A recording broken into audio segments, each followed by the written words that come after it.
Glória a Deus. Não quero constranger ninguém, mas quem aqui já escovou os dentes hoje? Levanta a mão. Quem aqui já tomou banho hoje? Para quem trabalha em casa, quem aqui já varreu o chão hoje? Ainda não. Quem já lavou louça? Irmãos, essa e muitas outras atividades, elas costumam ser feitas todos os dias. Pelo menos deveria. Deveria ser feito diariamente. E por que coisas assim são feitas? Porque nós limpamos o nosso corpo, porque nós limpamos a casa, nós limpamos os objetos que possuímos. Eu creio que existem vários motivos, mas um deles é porque nós cremos que a limpeza física, ela traz recompensas para nós. Por exemplo, nós podemos citar uma das recompensas de ter um ambiente limpo, é um sentimento de bem-estar. Você se sente bem em um local limpo. Outro benefício da limpeza é a prevenção de doenças. Nós sabemos que a sujeira, ela traz doença, mas a limpeza, ela previne as doenças. Nós também podemos falar de elogios que nós ganhamos quando temos um corpo limpo, quando temos uma casa limpa, quando temos um carro limpo, quando temos um ambiente limpo. Porém, não é apenas a limpeza física que traz recompensas. A limpeza espiritual também. Na verdade, a Bíblia vai nos mostrar que a limpeza espiritual ela traz até mais recompensas do que a limpeza material, a limpeza física. Nós podemos ver isso em vários lugares, inclusive no texto que estudaremos hoje. Por favor, abra a palavra de Deus do Evangelho de Mateus, capítulo de número 5. Evangelho de Mateus, capítulo de número 5, verso de número 8.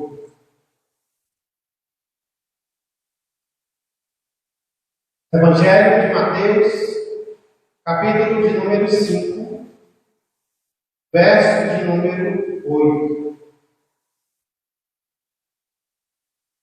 Diz assim o texto, que vai servir de base para a nossa meditação nesta noite.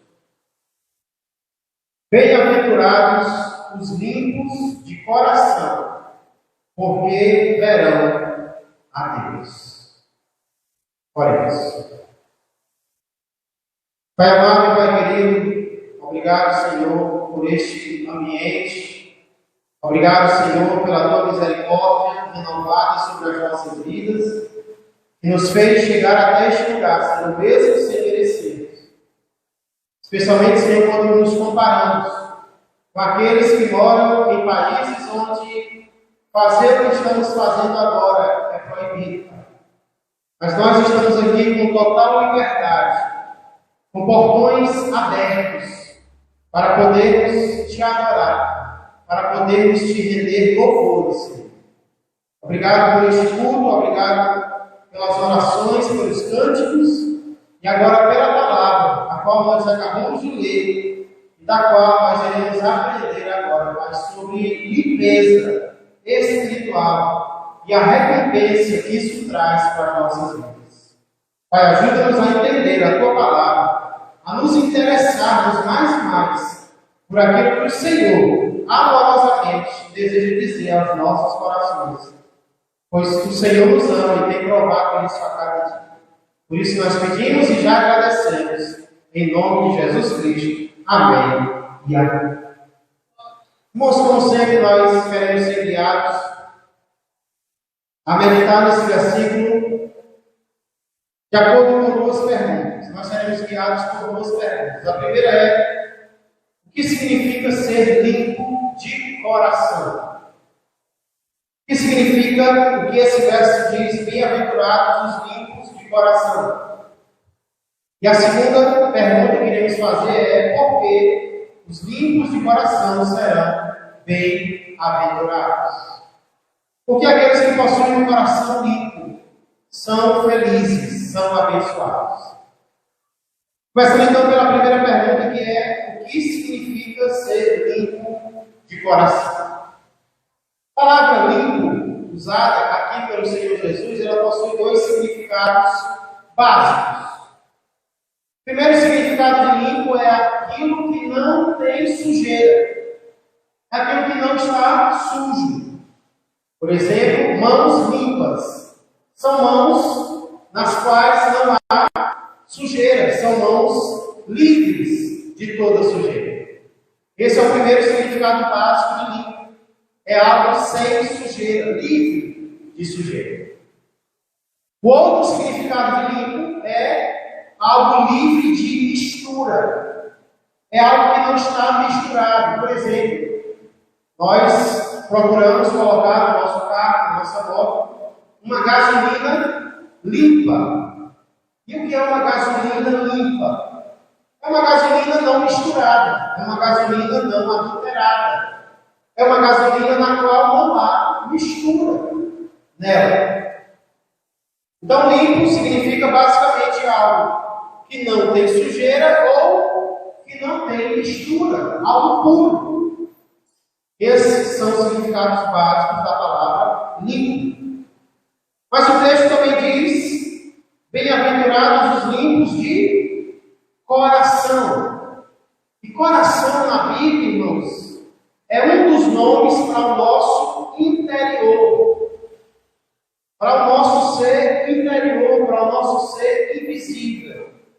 É aquilo que não se consegue ver, apenas Deus.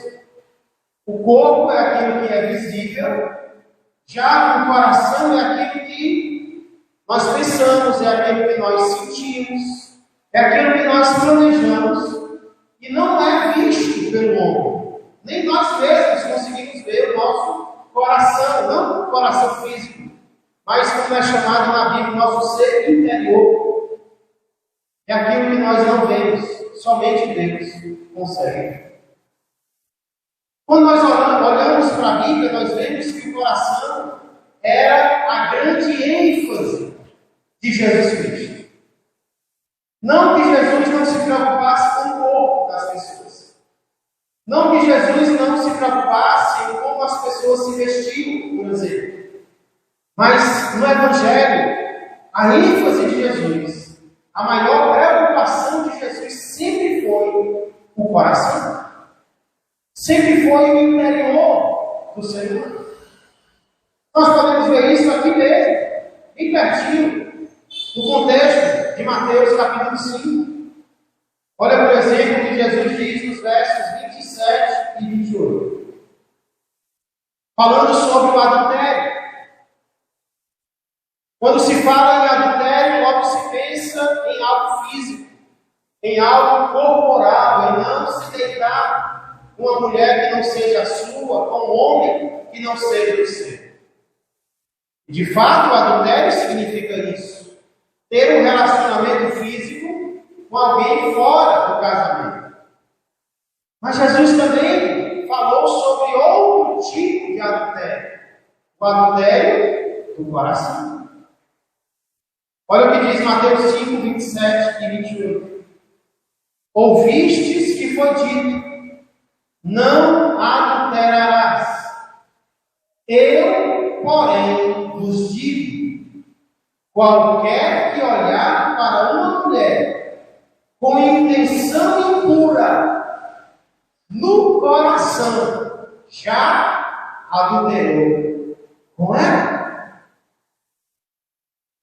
A preocupação do ser humano é o exterior, é o visível. Já que nós vemos que Jesus ele se importava até com o que nós pensamos, até com a nossa intenção ao olhar para alguém. Quem foi o rei que já fez alguma lei sobre o coração do ser humano?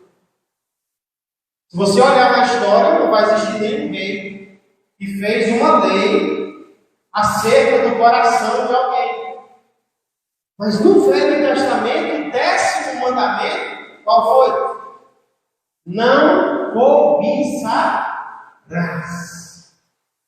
Não cobiçarás a mulher do teu próximo, não cobiçarás a casa do teu próximo, não cobiçarás o animal do teu próximo. No Antigo Testamento, Deus já mostrava que a preocupação dele é diferente de qualquer outro. Porque os reis se preocupavam apenas com o exterior das pessoas, com o assassinato, com o roubo, com o adultério físico. Mas o nosso Deus não. Nosso Deus conhece o nosso interior e Ele sempre se importou com o nosso interior. Eu diria, como eu disse e repito, a ênfase de Jesus sempre foi, sempre será com o nosso coração. E foi por isso que Jesus acabou discutindo muitas vezes com os fariseus, com os religiosos da sua época. Por quê? Porque, ao contrário de Jesus, eles se importavam muito mais com a aparência. Eles se importavam muito mais com o exterior. Então havia um choque entre Jesus e os fariseus. E nós vemos isso várias vezes nos evangelhos.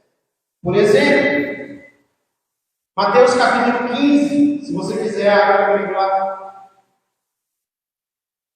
Um round que houve entre Jesus e os fariseus.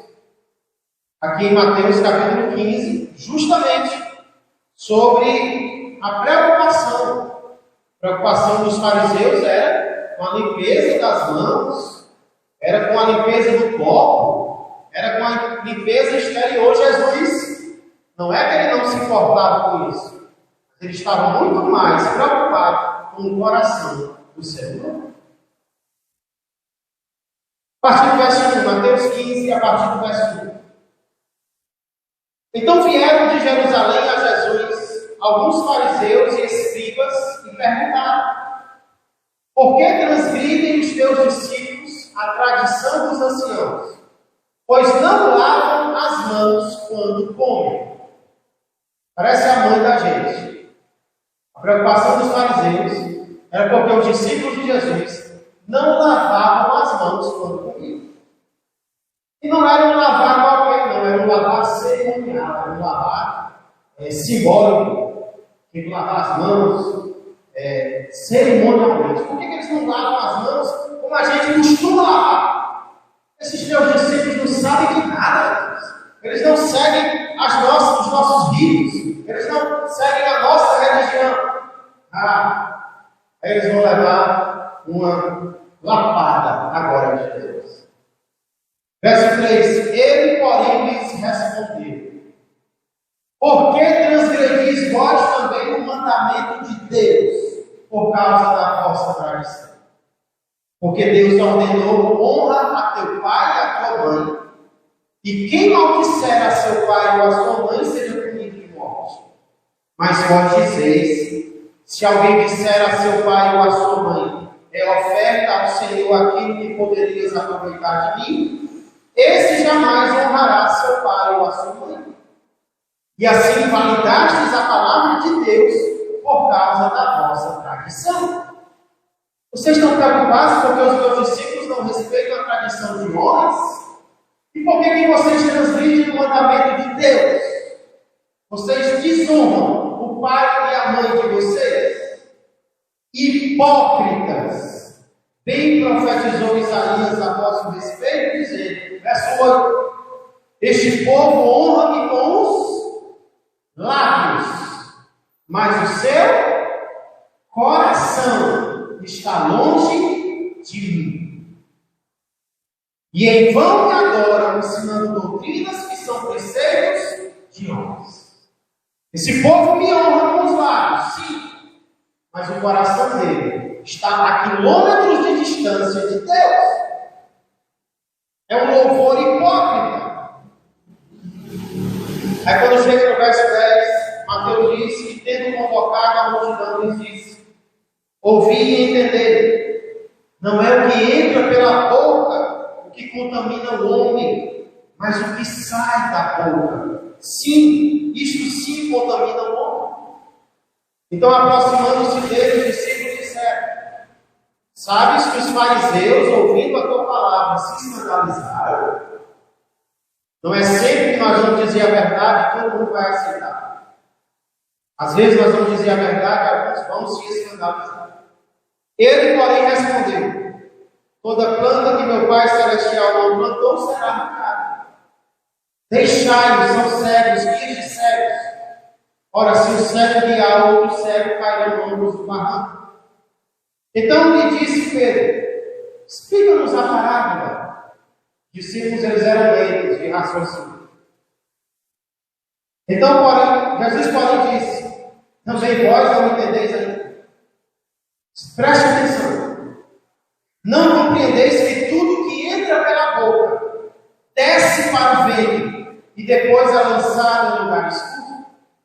Mas o que sai da boca vem do coração, e é isso que contamina o homem, porque do coração procedem maus desígnios, homicídios, adultérios, prostituição, furtos, falsos testemunhos, blasfêmias.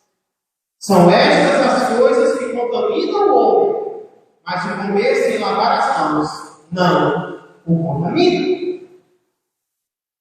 Os fariseus estavam preocupados com lavar as mãos. Jesus, com o que sai do vaso. Esse foi um round que Jesus teve com os fariseus. Vamos ver o capítulo 23. Olha a censura que Jesus faz às pessoas mais religiosas da sua época. Mateus 23. Versos 25 a 28.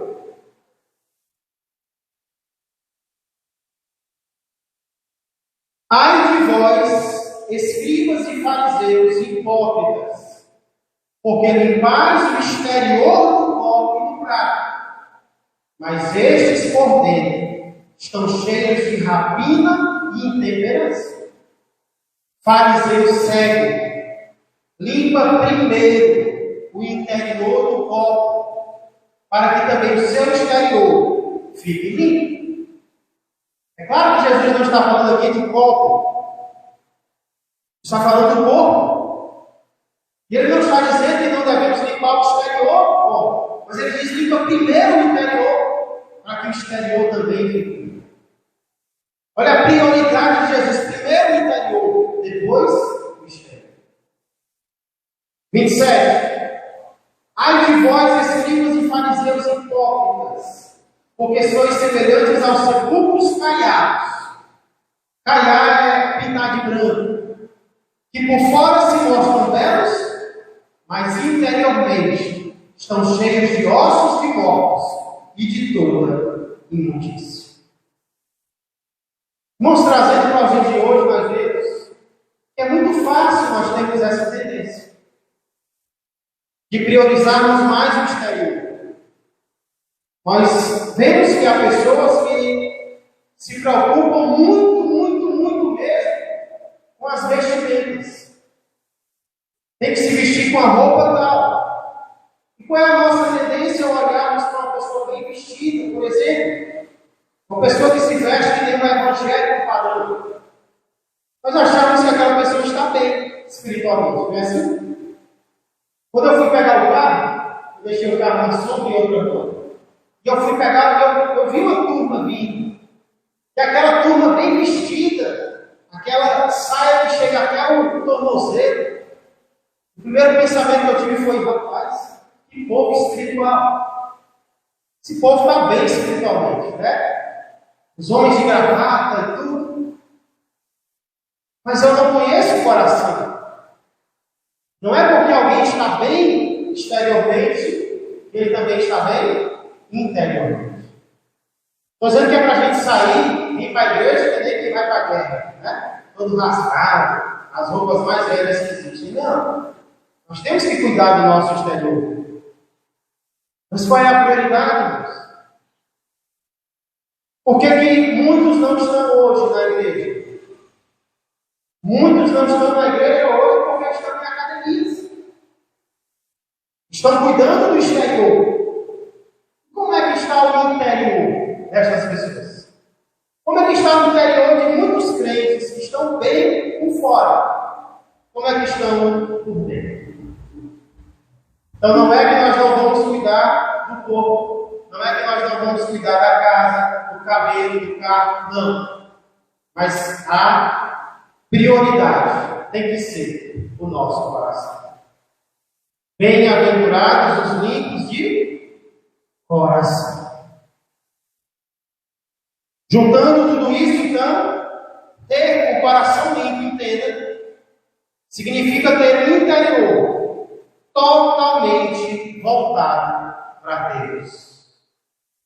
Ter um coração limpo significa ter um coração não dividido entre Deus e o diabo, entre Jesus e o mundo, entre o Espírito Santo e a carne. O coração dividido é o coração sujo. O coração voltado para Deus totalmente é um coração limpo, é um coração sem sujeira, é um coração sem mistura. Por exemplo, vem comigo para Tiago, capítulo 4, verso de número 8.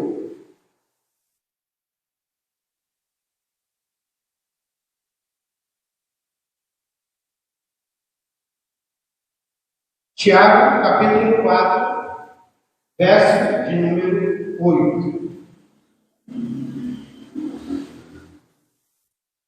Chegai-vos a Deus, e Ele se chegará a vós outros.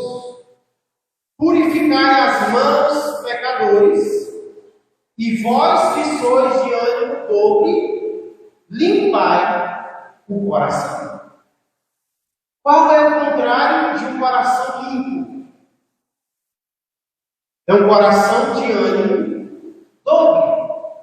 Pastor, e o que é um ânimo dobre? Lembra de uma onda? Uma onda do mar. Como é a onda do mar? Ela vai, depois ela volta. Ela vai com força, mas com a mesma força que ela foi, ela volta. Assim muitas vezes é o crente. O crente vai, você pensa que ele vai permanecer, aí ele volta. No domingo ele está bem, na segunda ele está mal. Quer mais nem ser crente. Aí na terça ele se renova. Aí na quarta ele já quer desistir de novo. Na quinta, eita, ele quer ser uma vigília hoje. No sábado, nem que tenha o mundo. É o crente onda do mar. Vai e volta. Vai e volta. Vai e volta. Um dia que é Deus, o outro que é o diabo. Um dia que é Jesus Cristo, no outro que é o mundo. Um dia que é o Espírito Santo, no outro que é só a carne. Aí Tiago manda fazer o quê? Limpa o coração. E o que é limpar o coração? É varrer toda sujeira. É varrer o pecado, é varrer o mundo, é varrer o diabo para fora do seu coração. É varrer e fechar a porta mesmo. É dizer, eu não quero. Isso é limpar o coração. E quem é o responsável por fazer isso? Tiago diz: e vós que sois de ânimo dobre, ore para Deus limpar o teu coração. É isso? É isso que nós temos aqui? E vocês que são de ânimo duplo, montanha-russa, ora para Deus vir fazer a obra no teu coração. É isso, querido? E vós que sois de ânimo dobre, limpe você o seu coração. O responsável por manter o meu coração limpo sou eu. Deus já me deu poder para dizer não para o pecado. Deus já me deu poder para expulsar o mal da minha vida. Então, responsável o meu coração não é Deus, sou eu. Por isso ele dá a ordem: limpe o seu coração.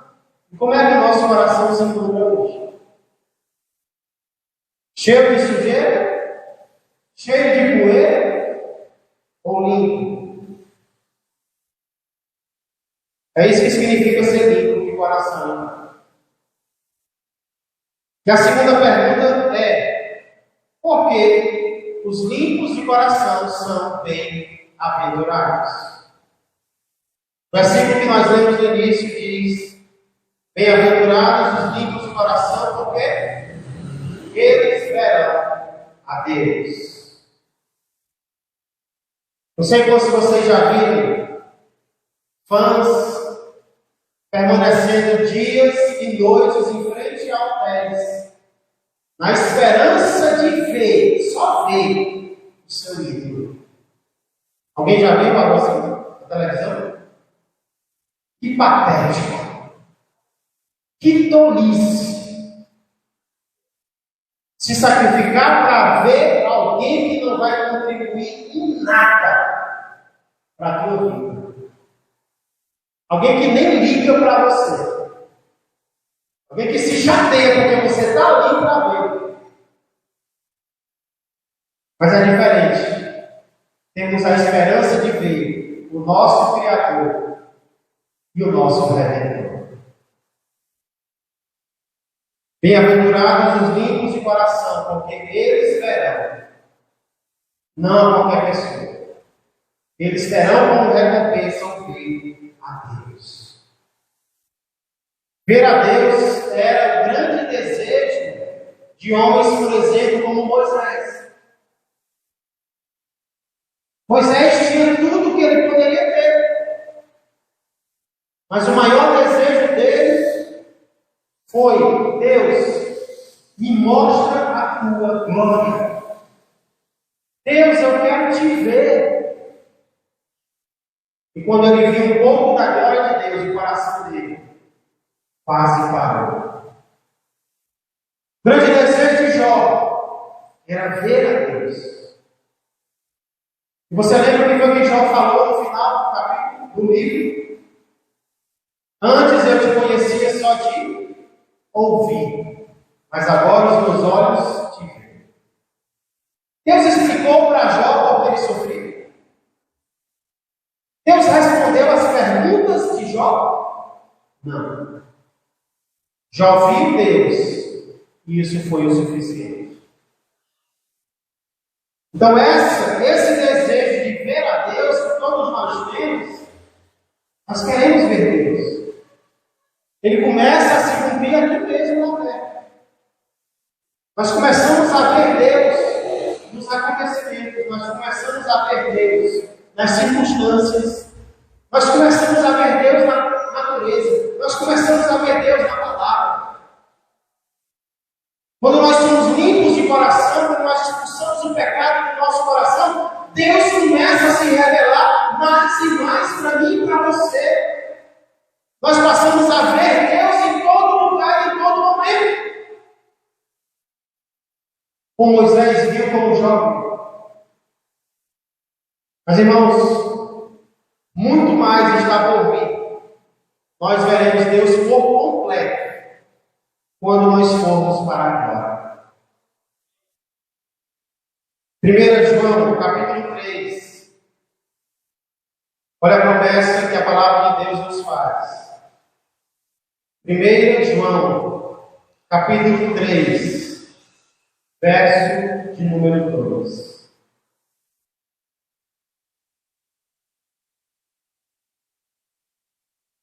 1 João 3 e 2.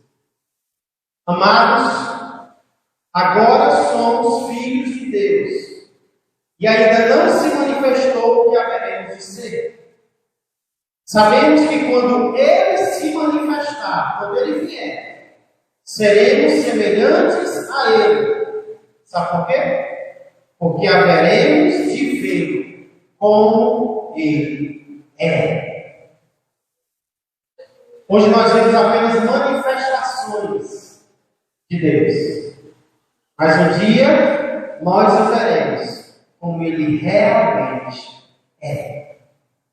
Isso se nós purificarmos o nosso coração. Se nós dissermos não ao pecado na nossa vida, a recompensa vai ver servirmos a Deus como ele é. Também Apocalipse, capítulo 22, para concluirmos. Versos de 1 a 5.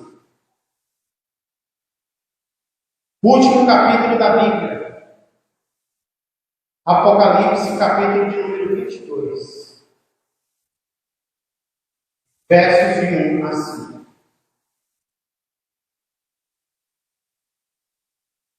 Então me mostrou o rio da água da vida, brilhante como cristal, que sai do trono de Deus e do Cordeiro. No meio da sua praça, de uma e outra margem do rio, está a árvore da vida, que produz 12 frutos, dando o seu fruto de mês em mês. E as folhas da árvore são para a cura dos povos. Nunca mais haverá qualquer maldição. Nela estará o trono de Deus e do Cordeiro. Os seus servos o servirão. Verso 4. Contemplarão a sua face, e na sua fronte está o nome dele. Então já não haverá noite, nem precisam eles de luz de candeia, nem da luz do sol, porque o Senhor Deus brilhará sobre eles e reinarão pelos séculos dos séculos. Nós não precisaremos da luz do sol, porque teremos a luz do próprio Deus. Nós veremos a sua face, nós o veremos com ele. Como tem estado o nosso coração ultimamente? Faça uma autoanálise. Como está o seu coração? Como tem estado? Você tem sido um crente onda? Um crente montanha-russa? Um crente dividido entre o mundo e Cristo? Ou você tem procurado todos os dias limpar o seu coração de tudo aquilo que não vem de Deus? Sujeira vai entrar, mas cabe a mim e a você expulsarmos a sujeira do nosso interior. Se nós fizermos isso, a promessa de Deus é que nós veremos a Deus. Que não deixemos de limpar o nosso exterior, isso é necessário. Que não deixemos de zelar pelo nosso corpo, pelo ambiente no qual nós vivemos, inclusive a nossa igreja. Mas que a nossa preocupação maior sempre seja não aquilo que os homens veem, mas aquilo que só Deus está vendo. Bem-aventurados os limpos de coração, porque eles, e somente eles, verão a Deus. Quem quer ver a Deus um dia? Limpe o seu coração. Que ele seja somente do Senhor. Pai amado, Pai querido, quem é suficiente para essas coisas? Quem é capaz de ter um coração perfeito? Nenhum de nós é. Mas nós não estamos sozinhos. Nós temos conosco o sangue do nosso Senhor Jesus. Nós temos conosco o Espírito que o Senhor Jesus enviou para nós. Nós temos conosco a palavra. Nós temos conosco a igreja que nos ajuda, que ora por nós. Então, Pai, nós hoje renovamos o nosso compromisso de não sermos crentes de ânimo todo, crentes divididos, indecisos. Não, Senhor, todos nós, se toda a tua igreja ouvisse esta mensagem hoje. Quantos hoje estão focados mais no exterior do que no interior? Quantos hoje estão mais preocupados com o podem ver do que com o que o Senhor está vendo a cada dia. Oh Deus, transforma o nosso coração, pois somente assim nós estaremos diante de Ti e contemplaremos a Tua face. E possamos persistir, Pai, em meio às dificuldades da vida, às adversidades, e possamos persistir em Ti e contigo, limpando, Senhor, diariamente, não apenas o nosso corpo, a nossa casa, mas também, Pai, todos os dias, que tenhamos o cuidado de limpar o nosso coração. E assim nós contemplaremos a Tua face. Pai, muito obrigado. Abençoa cada um de nós, perdoa os nossos pecados. Por tudo isso nós pedimos e já agradecemos. Em nome de Jesus Cristo. Amém, amém e amém. Glória! Vamos ficar de pé, irmãos.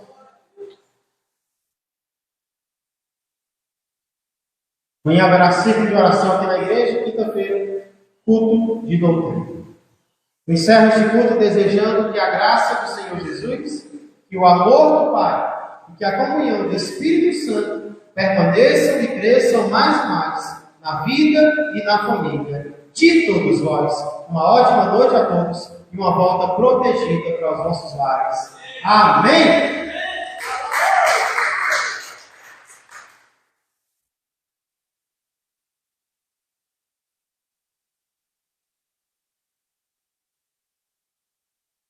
Tá